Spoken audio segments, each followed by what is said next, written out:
নমস্কার বন্ধুরা, আজকে আমি একটা নতুন রেসিপি নিয়ে চলে এসেছি। তো আজকে আমি বানাবো চারা পোনা মাছের তরকারি। তো চারা পোনা মাছের তরকারি করতে আমি মাছগুলো সব ভালোভাবে পরিষ্কার করে নিয়েছি।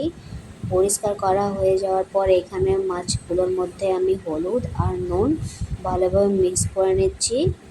সব মাছে নুন আর হলুদ দিয়ে দিলাম, মাখিয়ে নিলাম। এরপর দিয়ে দেবো কড়াই চাপিয়ে দিলাম। কড়াইয়ে এবারে তেল দিয়ে দিলাম, গরম হয়ে যাওয়ার পর এরপর মাছগুলোকে ছেড়ে দেবো। অর্ধেক মাছগুলোকে প্রথমে ভেজে নিচ্ছি। তো মাছগুলো ভাজা হয়ে গেছে, মাছগুলোকে এবারে নামিয়ে নিচ্ছি। আর অর্ধেক যত বাকি রয়েছে সেই মাছগুলো আর একবার ভেজে নিচ্ছি।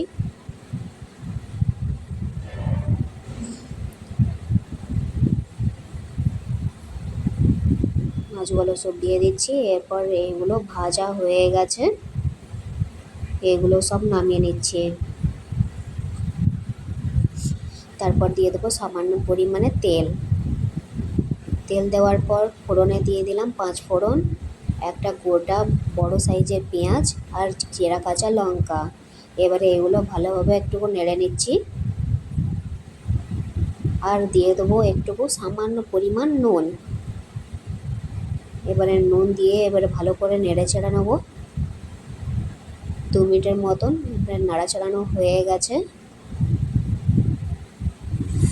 এরপর দিয়ে দেবো এর মধ্যে টমেটো। তো আমি এখানে টমেটোগুলো থেতলে রেখেছি, না গোটা আছে না পেস্ট করানো আছে, তো থেতলে রেখেছি টমেটোগুলো, সেগুলো দিয়ে দিলাম। এবার এটাকে ভালোভাবে নেড়ে চেড়ে নিচ্ছি।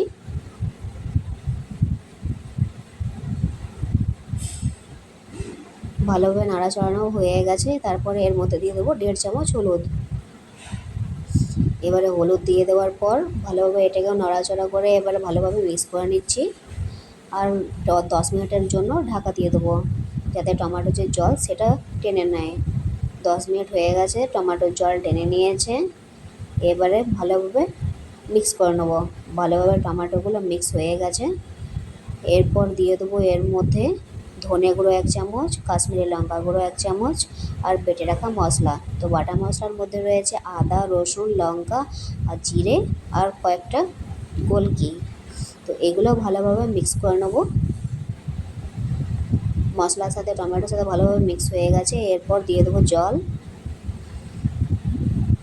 ভালোভাবে মিক্স করে নিচ্ছি। মিক্স করানো হয়ে গেছে।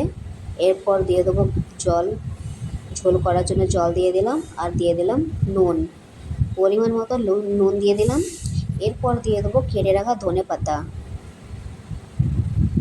দিয়ে দিলাম। এবারে এটাকে একটু নেড়ে চেড়ে আর একবার ভালো করে মিক্স করে নেবো। তারপর দিয়ে দেবো ভেজে রাখা মাছগুলোকে দিয়ে দিলাম। এরপর এটাকে ভালোভাবে হালকা নেড়ে নিলাম। তো তরকারি রেডি। তো তরকারিটা কেমন হয়েছে আপনারা কমেন্টে অবশ্যই জানাবেন। আর চ্যানেলে নতুন হয়ে থাকলে চ্যানেলটিকে সাবস্ক্রাইব করুন।